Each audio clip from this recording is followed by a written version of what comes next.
Good evening there, everybody. What is happening? Hopefully, y'all are having a wonderful day today. So, when it comes down to it, I thought that I would do this little video and review this video by that of Mr. Boxing Ego that I thought would be very particularly interesting. And for those of you, of course, that did not watch the boxing events this past weekend, the Day of Reckoning, I believe the card was so called, it probably was actually the best all around card of the year. I'm not actually sure how well it did in terms of pay per view numbers or buys or views or anything like that, but it certainly was one that I had to buy because this pretty much was the setup for the Anthony Joshua versus Deontay Wilder fight. At least it allegedly happening, apparently within that of March. And of course, there was a couple of surprises that ended up happening on the card, a couple of upsets. One of those upsets being that Deontay Wilder ended up not just getting beat by Joseph Parker, who, by the way, probably is not at the best point in time in his career at the current moment in time. Not only did he get beat by that of Joseph Parker, but he got completely outboxed and he got completely embarrassed. I mean, you could have a legitimate argument that Deontay Wilder did not win a single round on your scorecard. I think that maybe I gave him about 1 to 2 rounds. I think I scored it like 118 to 110, which means that I would have had it about 10 rounds to 2. Unfortunately for Mr. Deontay Wilder, he's always going to be one of those cases in boxing because I don't see that Anthony Joshua fight happening now just at the current moment in time. I think that this pretty much was the best situation possible for that of Eddie Hearn. The fact that AJ was able to come back in triumphant fashion and looked very good and the best that he had looked probably in a few fights.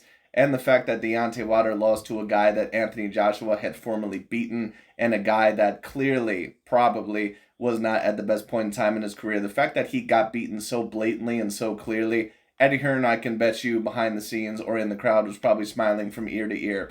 Because history, no matter what the facts are, oftentimes history can be construed a little bit differently depending on who the victors are, and that's why they always say that the victories, or basically the victors or whoever the conquerors are, they rewrite history. They basically are in charge of history. Well, when it comes to this, if the Anthony Joshua versus Deontay Wilder fight never happens, and if AJ can somewhat stay a steady course, what the narrative is always going to be is that AJ was at least somewhat of a real heavyweight fighter, while Deontay Wilder, he was the one that avoided AJ Anthony Joshua instead of the other way around. When Anthony Joshua had lost to that of Alexander Usyk and that of Andrew Ruiz, it was a lot easier for a lot of the LDBC and new media and Americans and Deontay Wilder fans to allege that Deontay Wilder was the one being avoided by that of AJ Anthony Joshua.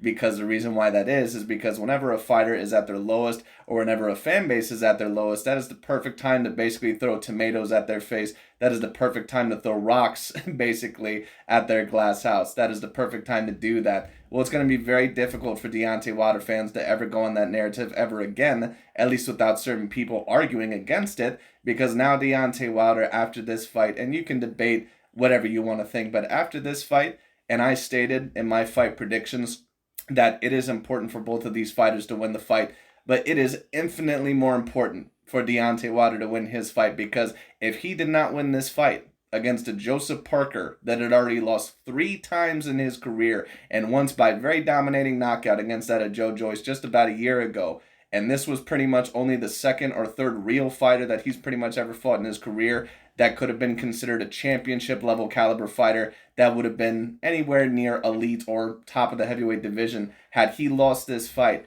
he was going to look like the biggest hype job and the biggest overrated heavyweight that had ever existed throughout that division, at least throughout our time, throughout the past 100 plus years. And a lot of people are already starting to comment that, just like just like Ego says, Ego Stradamus strikes again. Basically, I was correct about that. When it comes down to it, Deontay Wilder, a lot of people now are going to be calling him the most overrated heavyweight champion that has ever existed. And if you were going to claim that, I can't necessarily blame you. Now, I'm kind of in the middle about this, but the thing is about boxing especially is that there's always kind of what could have been or what if stories. Deontay Wilder is always going to be one of those stories because besides the fact that he fought Tyson Fury 3 times, besides the fact that he fought Luis Ortiz, we don't really even know how good or how great Luis Ortiz was.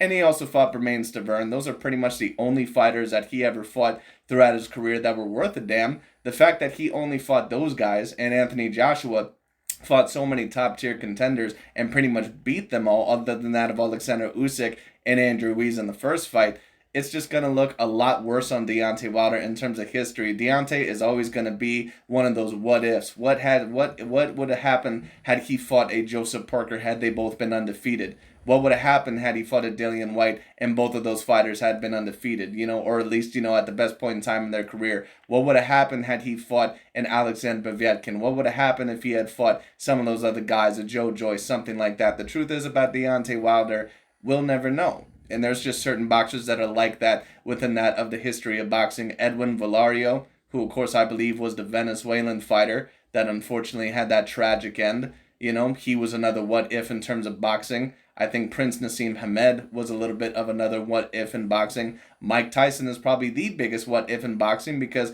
people always say all the time that had he been in his prime when he fought Evander Holyfield and Lennox Lewis, that no one would have stood a chance. But to a certain degree, we can only go off of what we know. And what we know about Mike Tyson, for example, is that every time that he got in the ring against the more talented contenders, especially the best of his era, he pretty much lost. The thing is about Deontay Wilder is this. You can claim whatever you want to about him. You can say that he was an A-grade level fighter at one point in time. You can even maybe go as far to say that maybe you had him on your top 10 pound per pound list if you wanted to. I would never go that far. And to be honest with you, I think that it's a little bit ridiculous. But I understand maybe why some people would put him that high. I never would have.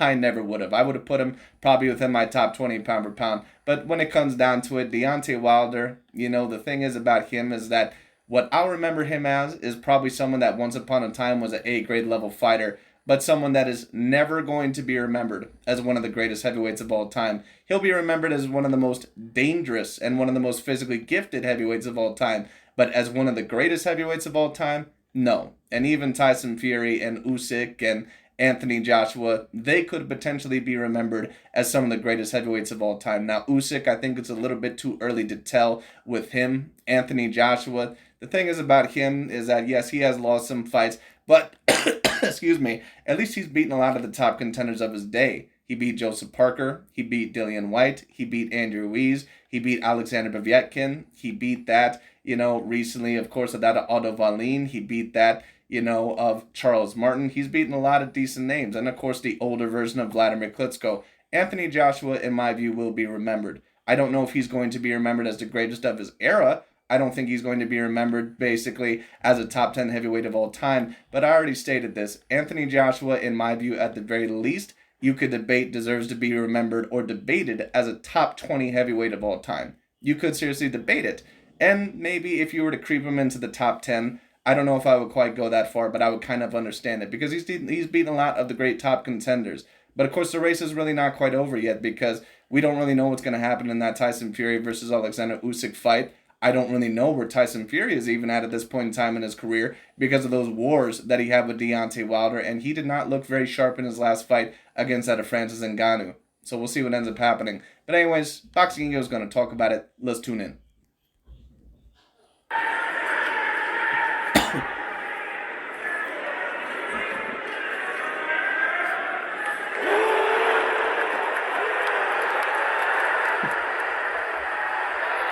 Let me tell you what, that was round 8 where that great overhand right had landed. That was actually a round where Deontay Wilder was winning that round. But then in the final 30 seconds, I believe Joseph Parker ended up landing a wicked overhand right on that of Deontay Wilder's cheekbone, I believe. And that definitely did hurt Deontay Wilder. And had that round been about, let's just say a minute longer, when it came down to it, because, that round I think only had about 30 seconds left. Deontay Wilder possibly could have been stopped. I'm not sure. He didn't look the most hurt that I had ever seen him before necessarily, but, he certainly was a little bit dazed there. It certainly pushed him back. Parker was hitting him with some great shots. That certainly set him back.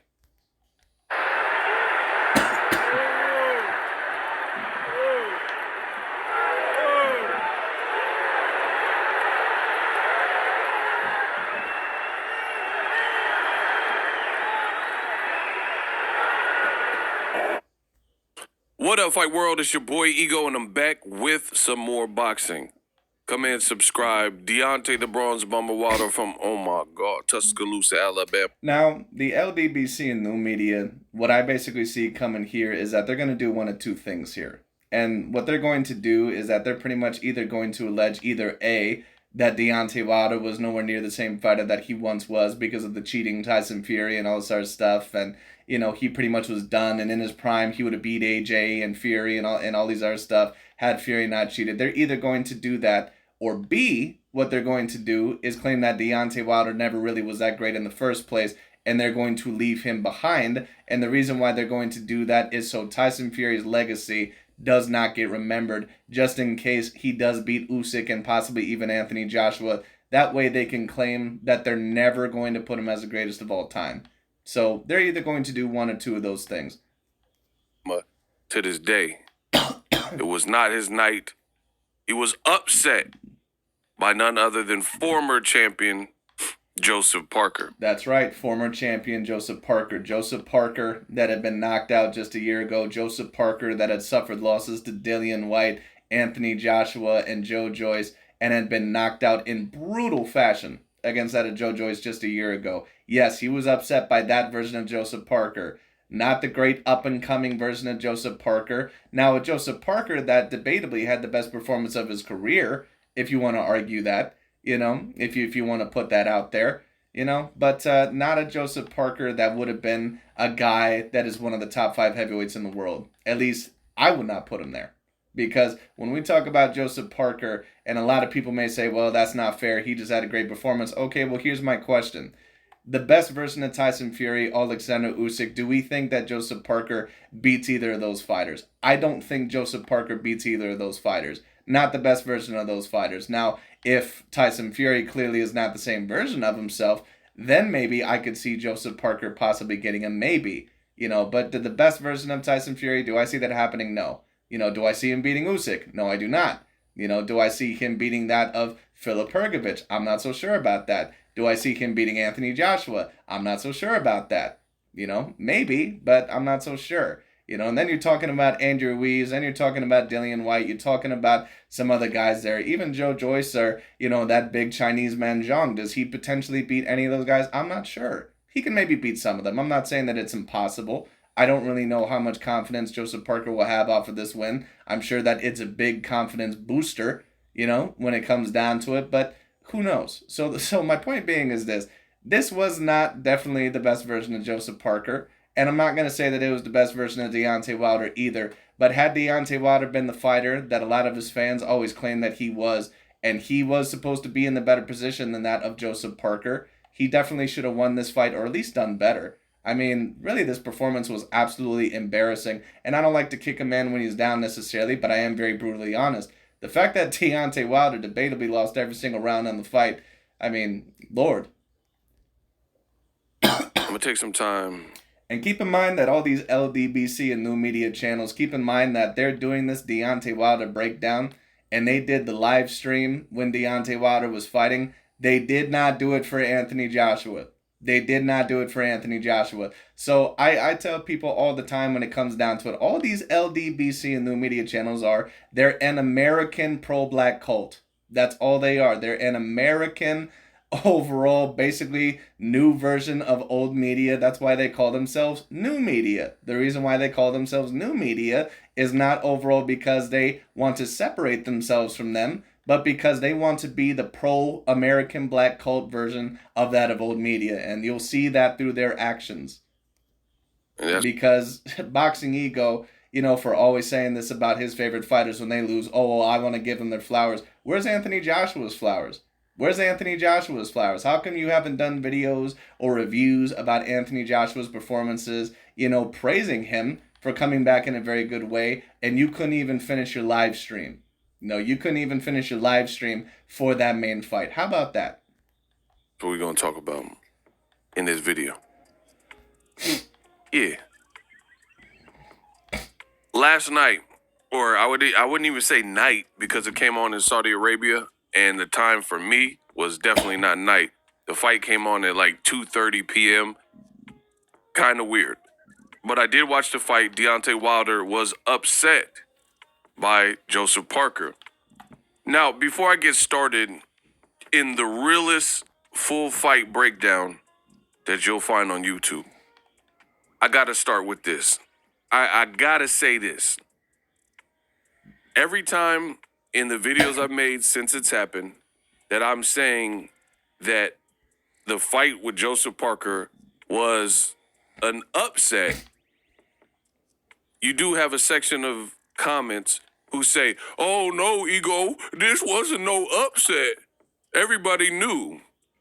For starters, I find it ironic. People aren't really saying that everybody knew, but what they're saying is that they also predicted that Joseph Parker was going to win, or that, that when it comes down to it, that Joseph Parker, that he had more of a chance than what you're saying. Listen, the thing is, Boxing Ego, and listen, I understand, because a lot of people, especially when they watch your prediction videos, including mine, a lot of people will be like, oh, I told you so.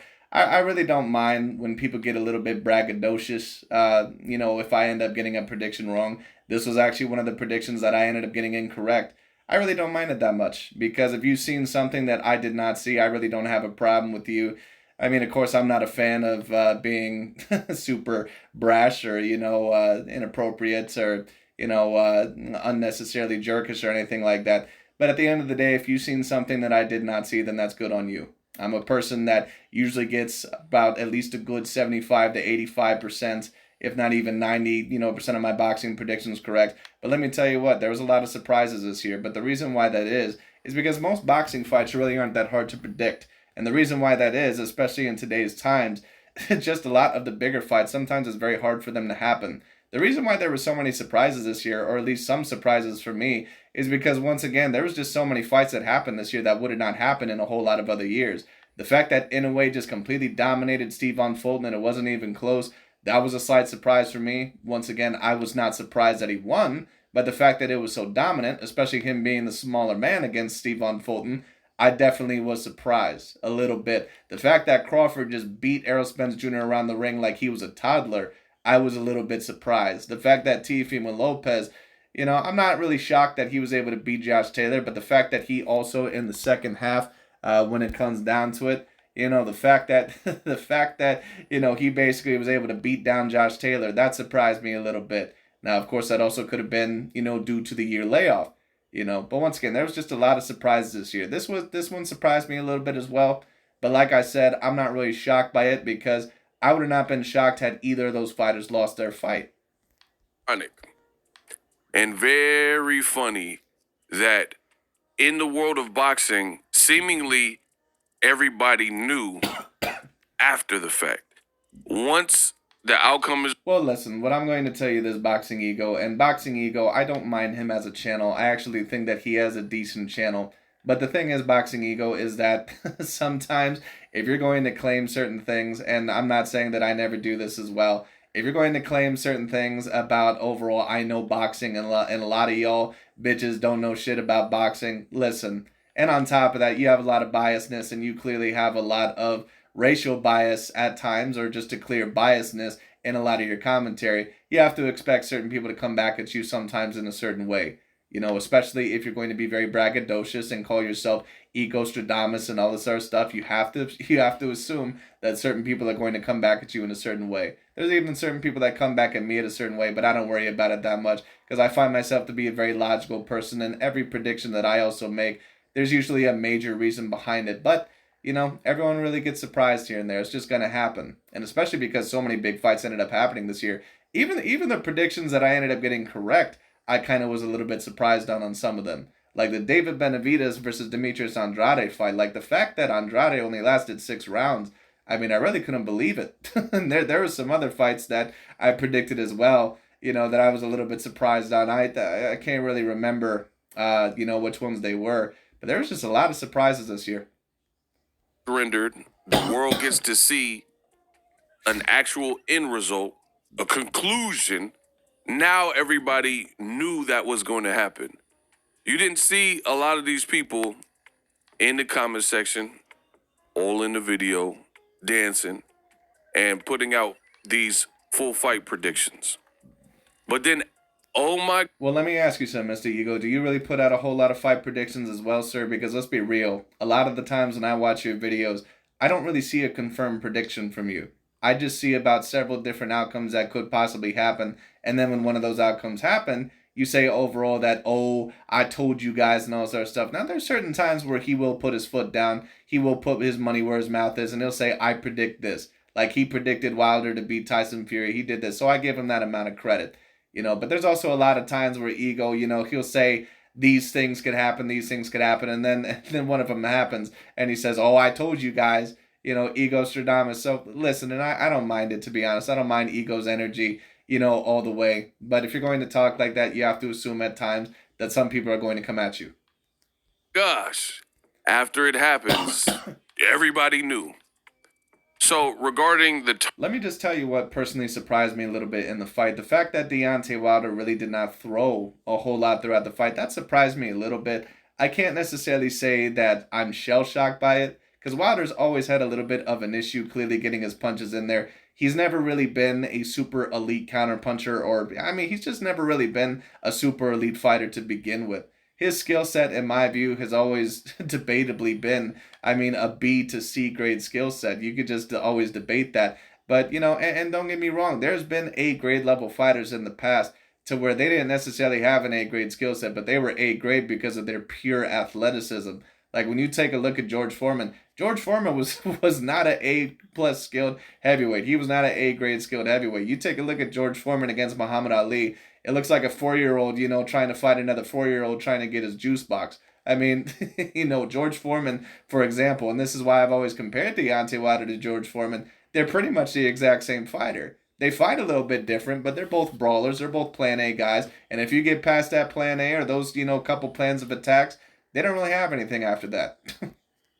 term upset, regardless of if you personally feel it was an upset, let me explain why it was an upset. Because okay, well, Ego, I understand what you're trying to say, but let's also be real. When it came to Vasily Lomachenko versus Teofimo Lopez, you allegedly predicted Teofimo Lopez to beat Vasily Lomachenko. And when a lot of people called that an upset, you said, well, a lot of y'all seen it as an upset because y'all don't know shit about boxing. So once again, if you're going to say something like that, you have to expect certain people to come back at you in a certain way. Deontay Wilder was the betting favorite. Many people and pugilists and writers expected him to knock out Joseph Parker and advance to the Anthony Joshua gold medal match. That's why it's an upset. The fact that they had a gold medal match. Gold medal match. You mean gold medal versus bronze medal match? Plan for the winners meeting of the co-main and the main event, and one person was not successful in advancing, that in and of itself means it was an upset. And let me also tell you what, I do not feel bad if Deontay Wilder pretty much gets shit on right now while he's down. And you know why that is? Because Deontay Wilder did not know until recently the lesson of humility and the lesson overall of not kicking another guy when he's down. You know why that is? Because not only did he somewhat do it with Tyson Fury when he alleged all that bullshit, he also did that with Anthony Joshua. For those of you that remember, when Anthony Joshua ended up losing to Andrew Ruiz, even though Wilder just right before ended up getting a robbery draw against Tyson Fury when it came down to it, he was basically trying to embarrass Anthony Joshua and badmouth him and saying, now we know who was ducking who. He ain't a real champion. He ain't got no heart. He ain't got no chin. He a bitch and all this sort of stuff. So if Deontay Wilder ends up getting a lot of this negative energy coming his way, then, basically what goes around comes around. All right, and he seems like he's in a good place. I don't want to shit on Deontay Wilder, but if a lot of people are going to shit on him, he deserves it. Knew Joshua would win and Joseph Parker was to lose and all this stuff that people are saying now after the fight has already ended. So about my breakdown, there's not much to break down. I did a Box the Ego watch party. The watch party, another success. Shout out to everybody that watched, even though it was really early considering all things. Deontay Wilder, his performance was awful. It truly was. I agree. It definitely wasn't a good performance. But the question really is about that performance is it more that Deontay Wilder is just the most overrated heavyweight in history, at least debatably? Or is it overall that, he clearly is not the same fighter? I think that it's a little bit of a mix of both. I think that Deontay Wilder has never had a great skill set. We're never going to know what he was going to do against these elite fighters or the top contenders, when he was an undefeated fighter. I don't know. The thing, what I will say about Deontay Wilder is this, in terms of him debatably not being the same fighter. I've seen a lot of the same flaws and the same mistakes that always made him Deontay Wilder. He's never going to be an elite pugilist. He's never going to be an elite boxer. He's never been that. He's never been that. He never will be that. But I also will say that I did not see the same level of confidence and the same level of brashness and aggression from him. Because at least Deontay Wilder, kind of in the past, at least in certain times, but of course one could also argue this is regular Deontay Wilder.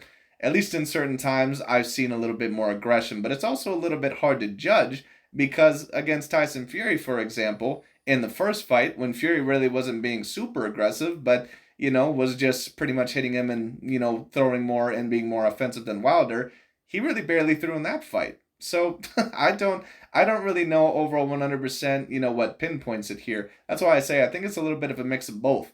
And that's why I say Wilder is always going to be one of those what ifs or what could have beens. Awful performance. In the first couple of rounds, if you listen to my watch party, I was saying that you have to watch how Wilder fights because Wilder always fights like he did.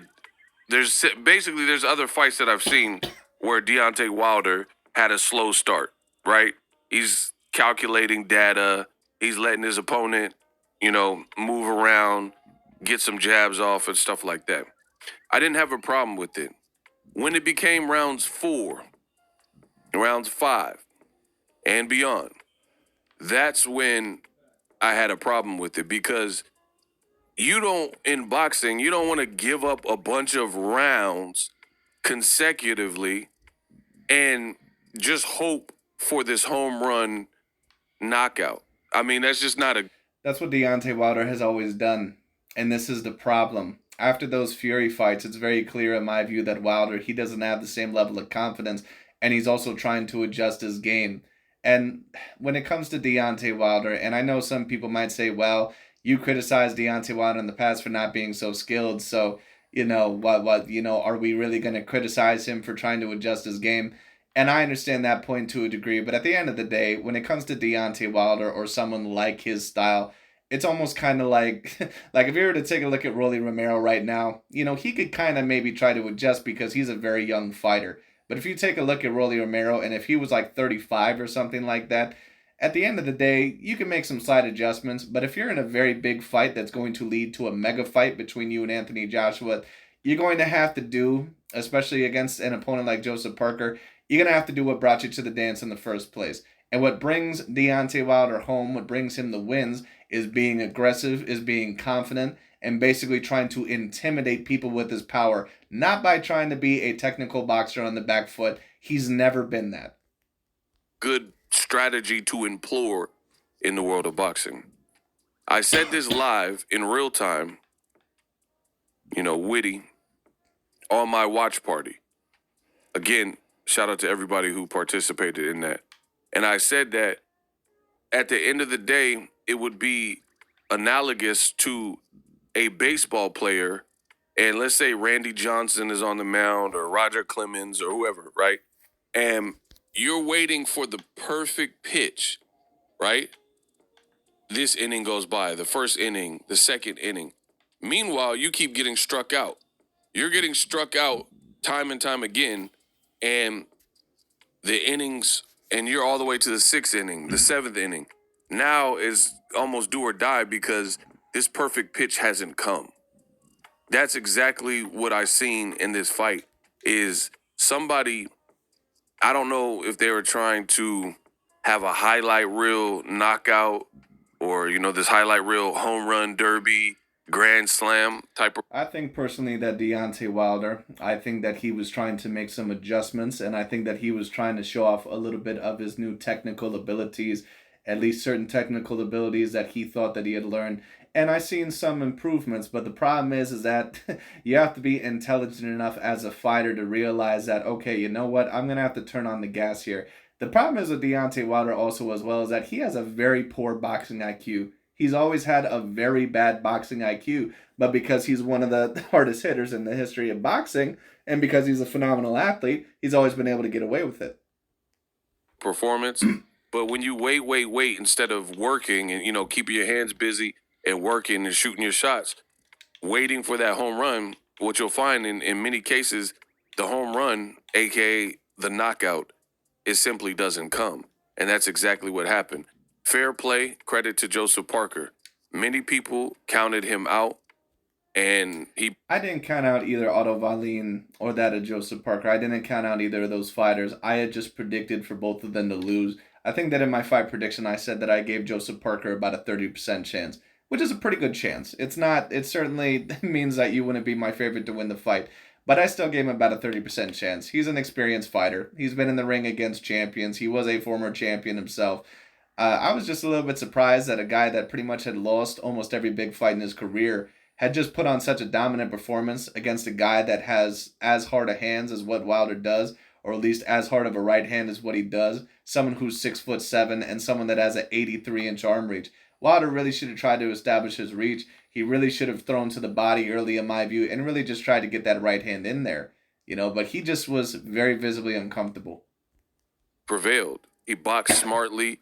One thing I give him a lot of credit for is from round one, he went into the fire and he didn't fight scary. What do I mean? Like, he didn't fight like he was nervous or concerned about Wilder's power. And to beat a guy like... I thought that Joseph Parker was going to be very cautious, and in the first part of the fight, my prediction pretty much was right on.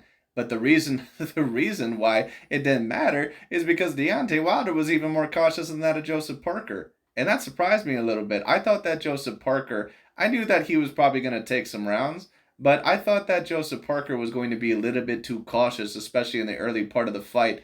And I thought that it was going to be hard to judge those rounds, but Wilder he didn't throw anything. Wilder, who has that type of power, I don't think you can fight him timid. You have to just fight and try to stick to your strategy, stick to the game plan that Andy Lee drew up or whoever your coach is, and that's the only way. You have to, lean into it. But if you fight Wilder and you're hesitant, you're going to allow for more openings. I agree. One of the biggest things... And Joseph Parker wasn't just throwing all the time in this fight either. He was a little bit hesitant to throw at certain times. It was actually very hesitant, especially within those first 3 rounds. But once Joseph Parker realized that Deontay Wilder really just had no answers, the fight was basically over. I mean, Wilder really didn't turn it up until about probably the final 4 rounds. It was just way too late. Why Wilder lacked the success yesterday is because Joseph Parker was not waiting.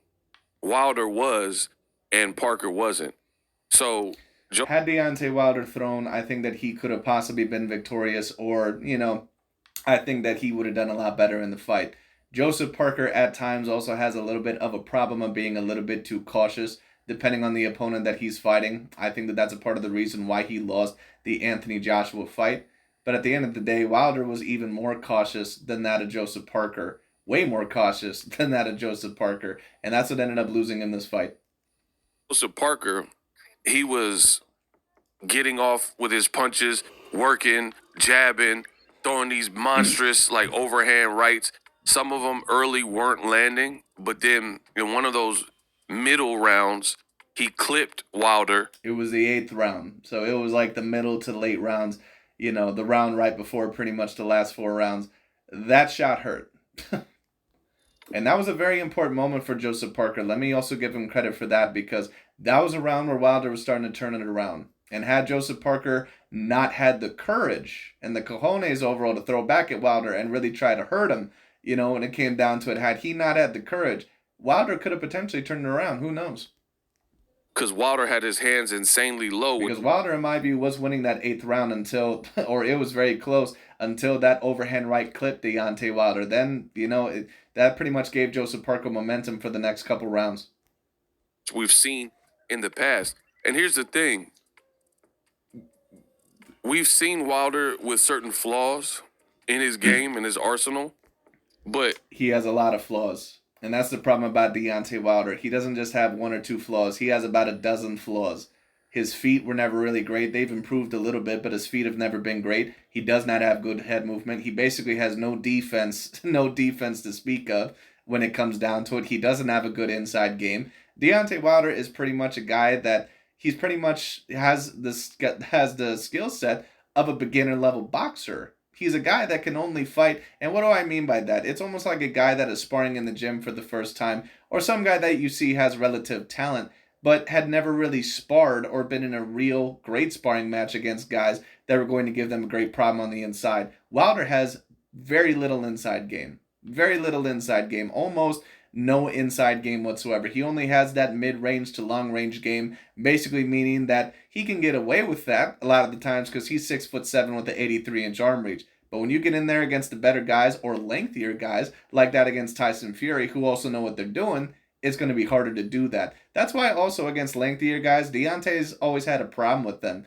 because he doesn't have great inside game. He doesn't know how to avoid a jab very well. And if you're the same size as him, it's going to be very hard for him because he has that beginner style to where I have to outlength you. I have to be bigger than you. That's why even against Gerald Washington, he was having such a tough time against him.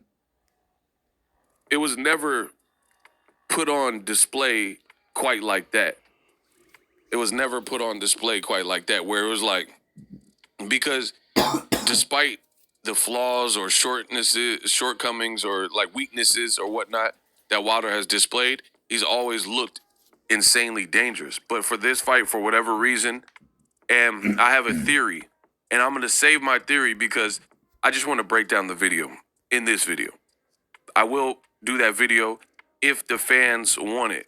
But I know if I say the theory, people will say, oh, you're making excuses, Ego. But Right, so what you're probably saying is that Deontay Wilder, he suffered a little bit too much damage from Tyson Fury. And to be honest with you, I don't think that that's really an invalid excuse. I think that it's clear that Wilder has suffered a little bit of confidence issues from the Tyson Fury fight, you know. But that's the thing about Wilder is that, you know, you have to you have to do what pretty much brought you there in the first place. Don't get me wrong, it's always great to work on your skill set, but this was not the fight to do that. You know, it was not the fight to do that. You do that against a fighter that, you know, clearly is not the same skill set as you, or clearly probably is not going to do as great as you. And the fact that he had only fought once within the past 2 years, that didn't really help him out either. not worried about that. If the fans want, Because Robert Elenius was supposed to be the fight where he was supposed to work his skill set. Unfortunately, he knocked him out in the first round, and it didn't give him much time to work. my theory, just type the word theory in the comment section. That's all you got to do. You want me to make that additional feelings or my feelings on kind of one of the major keys. But again, I'm going to spare it in this video because if I say it, people say, oh, you're making excuses. I personally don't care, but I want to get your opinion if you even want that video. Because at the end of the day, it really doesn't matter. He lost. The Joshua fight has likely collapsed. I made a video about that. Check. Pretty much about 100% collapsed. I don't see any reason why Eddie Hearn or Anthony Joshua would accept that fight right now, especially since Deontay Wilder has pretty much been bad-mouthing them for her own entire career. And don't get me wrong, it's not like Eddie Hearn and AJ, or at least Eddie Hearn, it's not like Eddie Hearn hasn't had his shots at, Deontay Wilder. And just to address, the situation about who do I think duck to, I think that both fighters at certain times had the opportunity to face each other, and I think that there's been times where both fighters, that they didn't walk the walk when they needed to. That includes Deontay Wilder, because for the majority of both of their careers, many people always said that AJ was ducking and all sort of stuff. I think that there's been times where Deontay Wilder was not super excited either to fight that of Anthony Joshua, and had Deontay Wilder been super serious about fighting Anthony Joshua, he could have fought him in that of the UK. But that's always been an argument, for Deontay Wilder from his fans, is that, oh, why does it have to happen in the UK? That's weak sauce, because all the big fights happen in America. Well, at the end of the day, AJ Anthony Joshua is the A side. He always has been. He's always had way more fans. He's always been a guy that, usually brings more asses in seats, does bigger events when it comes down to it. That's also another thing. Let me say this. Because I've had certain people, especially from these channels, always tell me, saying like, oh, you don't know what you're talking about. Deontay Wilder ran that heavyweight division. He was the face of the heavyweight division. He was only the face of the heavyweight division to the LDBC and new media channels and to some American fans. Actually, when both of them pretty much were at the top of their game, Anthony Joshua was even more popular, I believe, in America than that of Deontay Wilder. So when it comes to, no, Deontay Wilder was never the face of that weight division. Never. That on the channel. So if you want that video, put theory. And you can take that however you want to. He was never the best heavyweight in the world. Never. He was never the #1 heavyweight in the world. He also was never the most popular heavyweight in the world. Never. And then you guys can get back to your regular comments. But Wilder, he was just gun shy. We've never seen that output that low. And one thing I really didn't like, because in my post-fight breakdowns, I give you the good, the bad, and the ugly. One thing that was really concerning with Wilder is the level of contentment that he kind of showed even after the loss. Like, he almost didn't even seem like he was tripping. He said, I had wore a smile all week. I'm a happy fighter, made a lot of money. I was smart with my money, and I might be back, but if you don't see me back, it's been real. It's been a pleasure. Like, he almost seemed like he wasn't tripping. And I understand, and I don't want to lean too much into it because I don't know.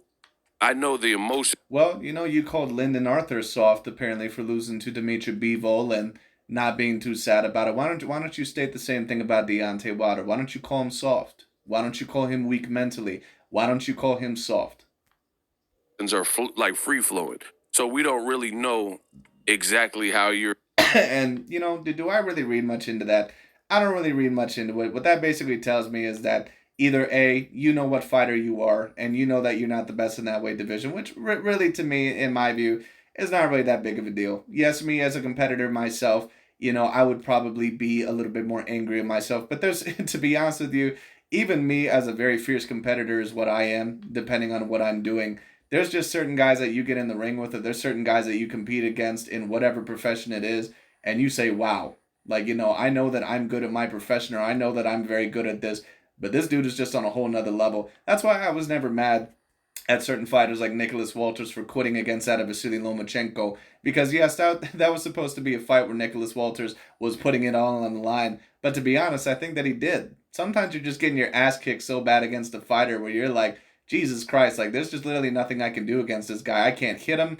I can't get my counters in on him. I can't read him. It's like this dude is just kicking my ass and I can't even see where the hell he's coming from. So sometimes, I don't blame fighters too much for doing that. And to be honest with you, I don't really blame Deontay Wilder too much for doing it. I think that ever since the Tyson Fury fights, that it's put him in a little bit of a better state of mind, put him in a little bit more of a humility state, or a little bit more humble. And I certainly appreciate that from a fighter. I don't mind all the bravado. I don't necessarily mind, being confident within yourself, even bragging a little bit. What I thought, in my view, was not the best move from Wilder was making all those bullshit excuses, about losing to Tyson Fury. But he got a lot of that also from these dumbass, American pro-black cult channels like that of BOXINGEGO and some of these other guys too. So it is what it is. Interpreting that, right, in the moment. Like I've seen, for example, Brandon Rios, he lost, I think, to Tim Bradley, maybe that fight. And then immediately in the ring in his post-fight interview, he retired, only to later unretire and keep fighting a couple more times, right? So I'll give Wilder the benefit of the doubt of maybe he was just in the emotions were fresh, so he just... Well, maybe you should call him soft, just like you called Lyndon Arthur and a lot of these black, British fighters or some of these other British fighters, that, oh, these Brits are soft and all, remember all that talk? But Deontay Wilder ain't soft. Ain't that interesting?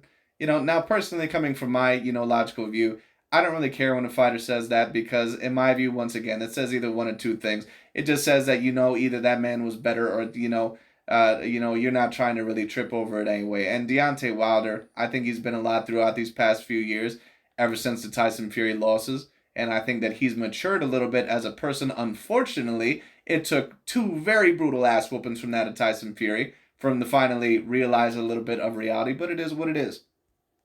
Responded how he responded, but for me, from the outside looking in, he just almost looked like it was weird. It was weird because like Wilder almost seemed like content.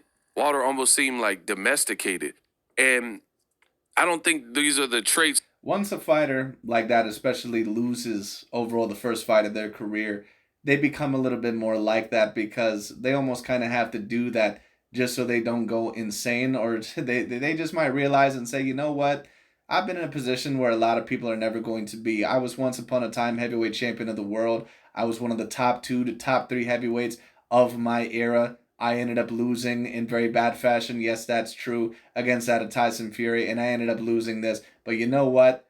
In life, I'm still a winner anyway. And I think that, some could say, if you wanted to, that it's a little bit of delusion, whatever you wanted to say. But in my view, actually, it's a very good spot that Deontay Wilder's in. And that's why I'm not going to go after him too hard. He's not an undefeated fighter. He got very, very badly brutalized and humbled against Tyson Fury, probably 3 times. It is what it is. And, ever since then, fighters are kind of never the same after that. Now, there's certain fighters like Manny Pacquiao, for example, that no matter how many times they lose, they're always going to be, pissed off when they lose or something like that. But, with every certain fighters, there is delusion. With some guys, they always keep it. With some guy, it gets shattered overall, kind of like their ego gets shattered. With Deontay Wilder, you can tell that that same level of ego is not there. Some could argue for the better, some could argue for the worse. Maybe as a fighter, it might make him a little bit worse if you want to claim that. But as a person, I actually believe that it makes him a little bit better. However, of course, for this fight, if you wanted to argue that it was better for him to have that ego and to have, that killer mentality, then I certainly understand it. But I think Deontay is still a very competitive person. I just think that he's not tripping over the losses as much as what he once was. That got him this far. Like, he always seemed to have like almost a chip on his shoulder, and he's like, my people, and growing up in the deep South, and he had this aggression, and Oh, is that what you're mad? He wasn't pro-black enough for you, Boxing Ego? my daughter got spina bifida, so I gotta raise money for her bills, and now that life has dealt him a fair hand financially, I don't know. He didn't seem like the same, like Savage, the same velocity, the same. I don't think, once again, that is completely the financial view. I think that Deontay just takes a look at it, and a lot of people don't really understand that when a fighter ends up losing the first fight of their career, they really want to kill themselves. Like a lot of people really don't understand this. When a fighter ends up losing, like there's literally nothing more humiliating than losing in a boxing ring or losing a fight in a professional manner. Especially in that of boxing. And MMA, it's a little bit more forgivable because some of those guys get more chances, or some guys, they'll later on come on in their career and they have several different losses in their career. Yes, that's true. But they come back and, they're a little bit better. Take a look at Charles Oliveira or Michael Bisping, for example. Those two fighters, no one ever thought that they were ever going to win a belt, and then eventually they did. In boxing, it's a lot worse. Once you lose that O, then it's very humiliating. And that's why a lot of fighters, when they end up losing, you'll notice that they kind of change their identity a little bit, either personality wise, or they end up getting tattoos. Like for those of you that remember the great Miguel Cotto, one of my favorite fighters of all time, when he lost that Antonio Margarito fight, he had to completely change his identity in terms of a mentality. That's why he got all those tattoos after that. And he ended up getting more and more tattoos as time went along because Miguel Cotto had to kind of change his identity in terms of a person and in terms of a fighter. That's why you see certain guys, they end up getting tattoos because in their mind, that means that I'm no longer the person that I once was. I'm this person. I'm a completely new person. And from this day forward, that's what I'm going to be. And I think that Deontay Wilder, when he took a look at the Tyson Fury fights, he probably really wanted to kill himself after those fights. There was probably a part of him that really didn't want to be alive anymore and that felt worthless. But I think that sometimes after a while, they take a look at it and they say, you know what? I've been blessed with, beautiful children, a beautiful wife, beautiful life. I got millions of dollars in the bank. I was once upon a time one of the top fighters in the world. I didn't come in first place, but how many people can say that they've been where I've at? So to be honest with you, I actually don't think that it's a bad thing. I understand where ego is coming from, saying that he doesn't have that same chip on his shoulder. I think that Deontay is still a very competitive person. I think that still whoever he gets in the ring with, that he's still going to try to kill him. I think that he's still going to try and put as much damage on him. I just think that he had a lot, of tactical errors in the fight. But to be honest with you, in terms of a mentality, I think that he's at a very good place. I think he's at a very great place. And he's at the place right now where a lot of boxers and a lot of athletes eventually, where they need to be, in order to be comfortable.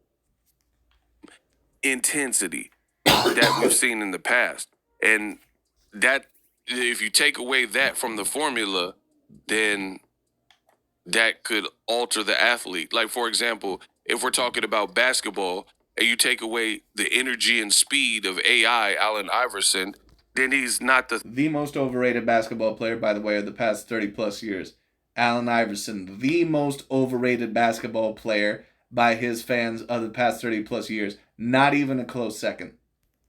threat that he The way people talk about Allen Iverson is like the same way people talk about Aaron Rodgers in the NFL. Like, you would swear when people talk about AI that he had made like 5 finals or that he had won like 3 finals, with 3 finals MVPs. It's the same way people used to talk about Aaron Rodgers. Like, when you heard Aaron Rodgers' name, you would swear to God that he hadn't just made 1 Super Bowl win and 1 Super Bowl appearance. People talked about Aaron Rodgers like he was Joe Montana or some shit. Like, it's just ridiculous. is, because his style of play, he was never bigger than most of the NBA players he's playing against. And on top of that, Allen Iverson was not an incredibly smart player. It just is what it is. When you take a look at that era, and it was very, very, very defensive, a lot of the percentages of shots kind of went down. There was like 3 seasons in a row where AI ended up shooting like literally below 40%. And for those of you that don't know basketball or don't know shit about basketball, you want to at least be somewhere within that 45 to 47 range if you're somewhat of a proficient player. And to be honest, 45% is even a little bit low. You probably want to be around that 46 to 47% at a minimum. Allen Iverson had 3 fucking seasons where he shot like 37 to 39%. Allen Iverson was just never a super great team player. He was a guy that also was a little bit of a ball dominator when it came down to it and a shot jacker. He also was not a super efficient player. He just never was. He was very talented. He had a lot of raw physical talent and a lot of great skills. Was he ever one of the most proficient players of all time? Is he ever a top 30 to top 20 to top 30 player of all time? Absolutely not. No way in hell. No way in hell. I can tell you multiple players that I would rather have over Allen Iverson for that position or something around there. Steph Curry, in my view, I would 100% rather have over him. No doubt about it. No doubt about it whatsoever. Steve Nash, I would debatably have over him, but you could debate which player is greater just because one made the finals and one did not. Jason Kidd, I would definitely have over Allen Iverson. That's not really even a debate for me when you talk about it. Gary Payton, I would probably have over that at Allen Iverson, but that's also a great debate. And there's a couple of other players that maybe I'm forgetting. Now, I would take Allen Iverson over guys like Tracy McGrady. I would maybe take him over Russell Westbrook or something like that. But I wouldn't take him over some of those other players that I mentioned. No way in hell. So for Allen Iverson, his strengths were speed, agility, and cat-like crossovers. And ultimately, if you remove that from the equation, then he's not going to be such a headache to deal with on the court. And I think kind of the same thing with Wilder. If you take away the savage and you take away... That's a great thing to describe Allen Iverson, because not only was he a headache on the court for the opposing players, he was a headache to his teammates and he was a headache to his coaches. Larry Brown, a lot of people actually don't mention this, but without Larry Brown, Allen Iverson never did shit in his career. Like people always talk about these great runs and all sorts of shit. Allen Iverson, without Larry Brown, I'm not even sure if he usually made it past the first round. It's like, the people, once again, the way people talk about Allen Iverson, like, you would think that he was like Isaiah Thomas or some shit. I'm talking about Isaiah Thomas from the 80s, like, like a guy who actually won multiple championships. Like, it's just ridiculous. Some of his best attributes, like power, then it's not going to be really the same fight that we're talking about. The right hand was missing all night. The right hand, there was like one moment in the fight, forgive me, I don't know the actual round, but it was later in the fight, late rounds, and Wilder had a swing and a miss, and it was so, like, he, like, swung like that, and... Yes, and damn near fell on his ass. I remember that. I think he was trying to hit Joseph Parker with a right hook. Wilder really should have used his lead hand a lot more in this fight. He should have used it to blind Joseph Parker, and had he thrown more and really tried to use his right hand, I think that he could have scared Joseph Parker possibly into submission, but he just didn't throw enough. Just completely. So it was like... And unfortunately, he just tried to be a little bit too technical. And you can't do that, because with Deontay Wilder, what he is that if you're putting, these guys into rodeos, and if you were to compare them to animals, Deontay Wilder is just that aggressive bull. That's what he is.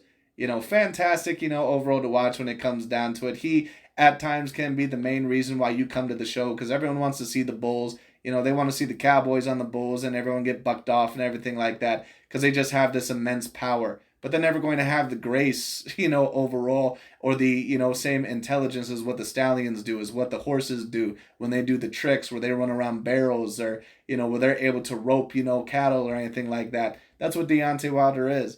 Deontay Wilder is that big, aggressive bull. And if he tries to do anything outside of that, then, it's not going to go quite as well. He tried to fight, like a technical stallion. That's not what he is. Big whiff and a big miss. You know what I mean? And, those things weren't good.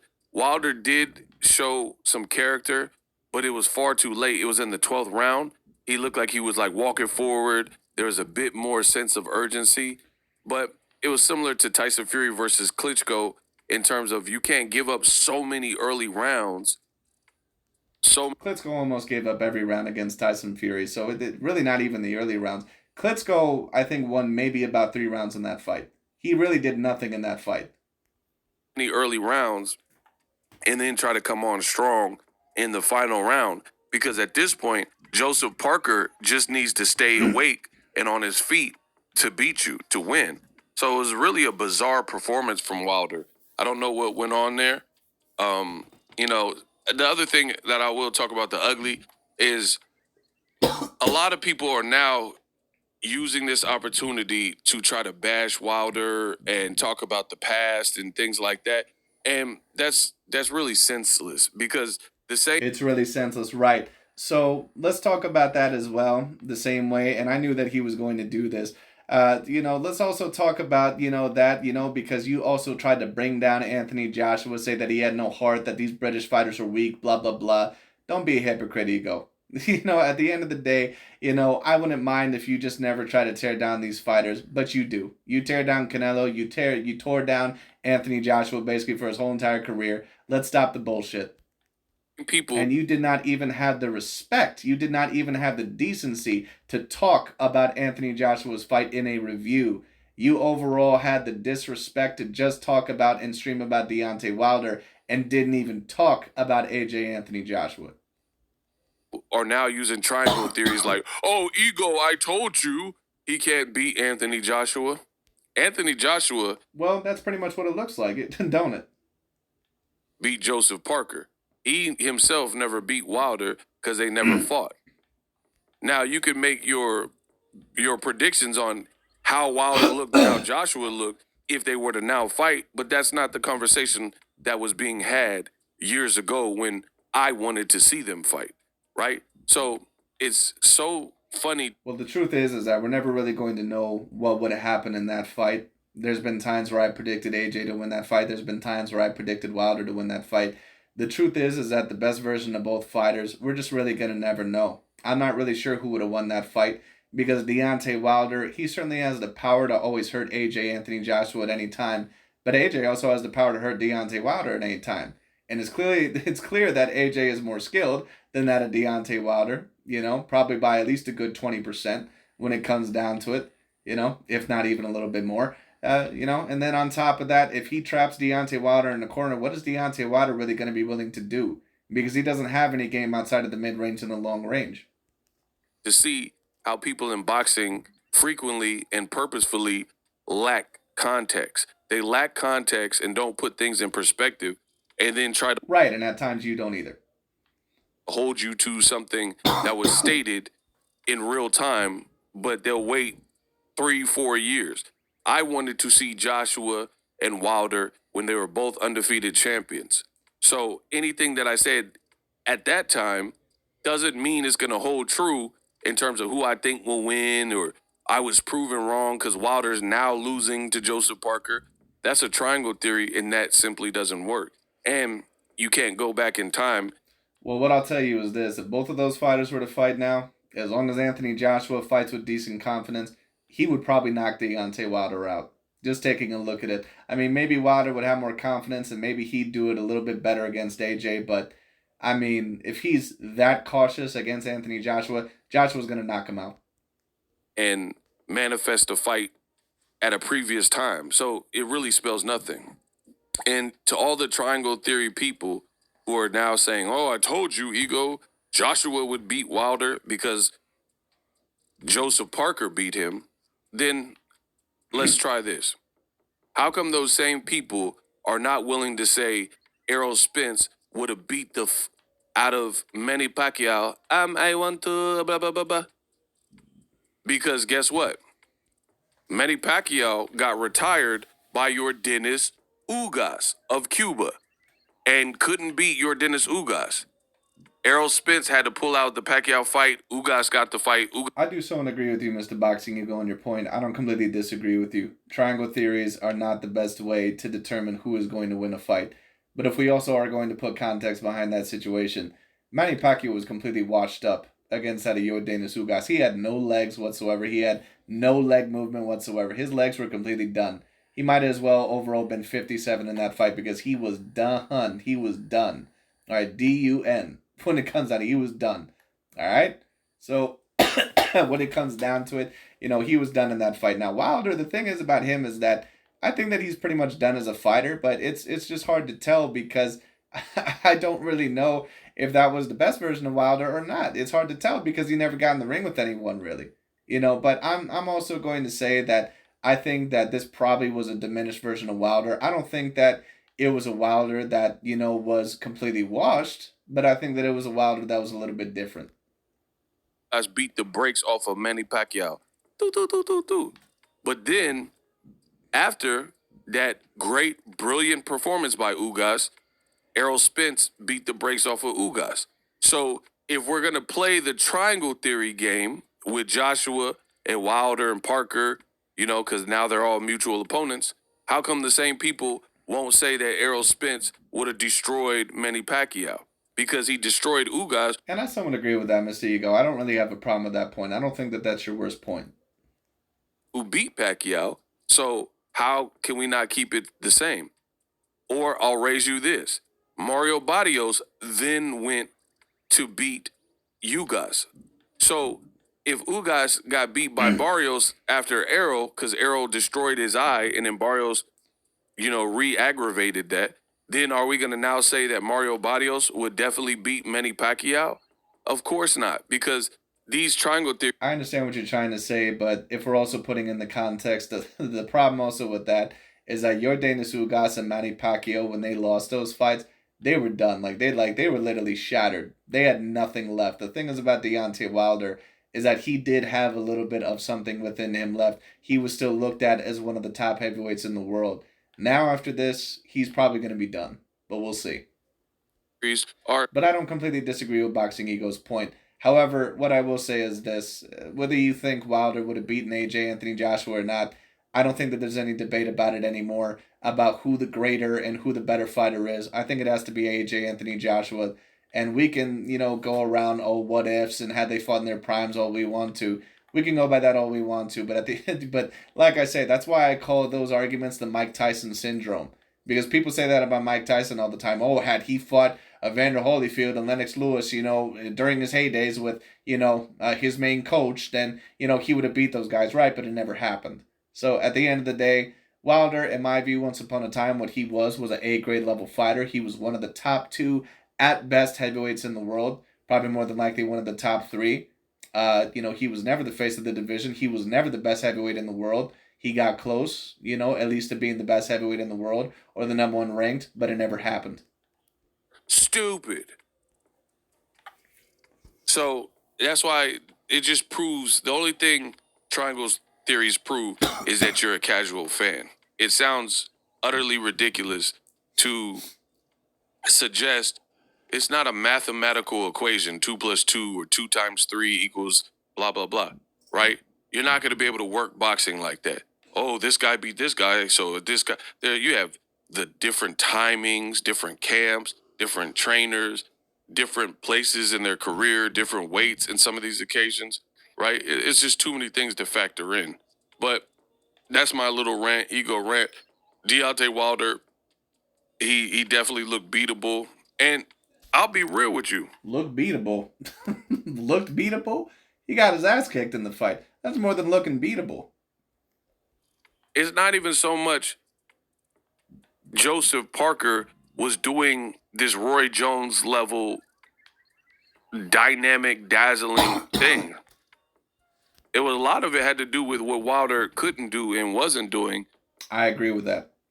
On that given night. Like, I'm not taking anything away from Parker. I've met Parker. I agree because once again, I always saw Joseph Parker, at least in terms of his skill set, I always thought that he was one of the more overrated heavyweights within the past 10 plus years. But this probably was the best performance of his career. It probably was the most defensively responsible he's ever been. It probably has been the best that he's ever looked. He's cool. Met Wilder. He's cool. I'm just giving you my honest opinion. Parker did his thing. He had that one round where he did hurt Wilder, but it's not like Parker was doing some like flashy pizzazz. I mean, he didn't get any knockdowns.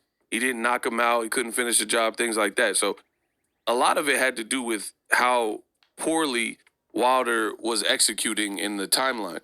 And then finally, his trainer, Malik Scott, I think here's the biggest problem that I've seen is I think Malik has plans to kind of make Wilder this universal soldier, like the Van Damme movie, right? So he's trying to make Wilder more of a cerebral fighter and more 100% agreed.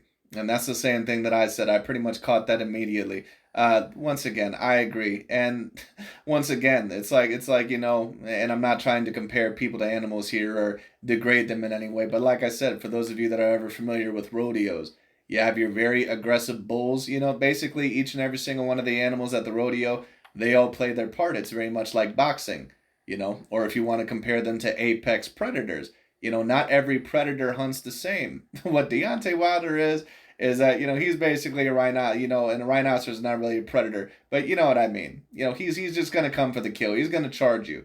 That's basically what he does. He has a plan A. He's not the smartest hunter. He's not a Bengal tiger. He's not a guy all in all that is a polar bear or something like that. We all know what Deontay Wilder is going to do. He's not the most cerebral thinker in the ring. All right, what he is that he's an aggressive bull. He's gonna come straight at you. He has a plan A, and then if you're able to get around that, then you can pretty much beat him. The stallions are the ones overall that are more graceful, or if we want to compare it with apex predators, the one that are more graceful, more intelligent. Those are the Tyson Furies. Those are the Usyks. Even the Anthony Joshuas to a certain degree. Those are those fighters. All right, not Deontay Wilder. for thinking, man, fighter, like some of that stuff Shakur be doing and things like that. So it might look good on the pads, and Wilder might be taking to it in terms of like behind the scenes and things like that. But in the real fights, it just looks odd and peculiar for Wilder's style, and it looks like he's going against the grain, trying to overall box more, right? And I also feel it's like you're taking Superman and then putting like a kryptonite belt around him, because that's just not who Wilder is as a fighter. Agreed 100%. That's exactly what I said in the beginning. That's not who Wilder is. And in order for him to be successful, you can't do that. Not in this late stage in his career. That's just not who he is. And at certain times, people might be upset at it, but you have to accept that person for who they are, and you have to accept you for who you are. Sometimes we get a little bit mad because we think that we're not capable of some things, or that we're not able to accomplish some things. There's just some things that no matter how hard you work at it, we're just not going to be able to accomplish that thing. And in athletics, unfortunately, you don't have, multiple decades. You have multiple decades, but you don't have like 6 or 7 decades. You only have about 2 decades if you're lucky when it comes down to it. So boxing is a very fierce game. It's a very intolerant game when it comes down to it. Unfortunately, Deontay Wilder, he got into the boxing game very late. He was never trained properly in a multitude of things, in my view. Like I said, he's a bull when it comes down to it. He's a great white shark, whatever you want to compare him to. He pretty much has a plan A. He's not he's not the most intelligent apex predator around. All right, he doesn't think overall like a Bengal tiger. He doesn't think overall, like some of the more intelligent ones like a Nile crocodile or something like that. He pretty much has one plan, and if that plan fails, it's pretty much out the window. Right? So if you want Superman to remain Superman, you got to remove the kryptonite belt. He can't wear that. You know what I mean? And Wilder with this like pure boxing jacket, pure boxer jacket, it just doesn't really fit and suit his style at age 38. He's almost 40. He's probably dead set Agreed 100%. That's exactly what I said. in a lot of his ways. So it would have to be a lot more subtle. Like, I'm just going to give Wilder a spear jab and that's it, and just let it be that. But, like, he was moving in the ring. His output fell off a cliff, like those types of things. So I don't think that's Wilder's style. And even if you wanted to make that his style, you have to take, like, cupcake, soft touch fights like everybody else Agreed 100%. That's exactly what I said. does. Like, Joseph Parker got knocked out by Joe Joyce, and he fought like 2-3 times this year against low-level opposition. So he was ready by the time he got Wilder. Meanwhile, Wilder's been inactive and almost implementing a new style, and he had one round to his name since the Fury fight. So it's just, to me, that's not good, and that's not gonna do the trick, in my opinion. And I think Wilder I agree. is who he is, and it's going to be hard to change that at this point. The best breakdown in YouTube. Congratulations to Parker versus Wilder. The Ego, final thoughts. I think you mean congratulations to Joseph Parker. But it is what it is. But I understand what he's saying. And listen, Wilder deserves a lot of credit. You know, he's done a lot of, things for his family. He's done a lot of things overall for himself. He's somewhat of a self-made man. I give him a lot of credit for what he's done in life. I have no problem with Deontay Wilder whatsoever. But he did get his ass kicked against Joseph Parker. It happens. It happens. But, it is what it is. Anyways, that's pretty much about it for today. Thank you all so much for watching. I'll talk to you all later.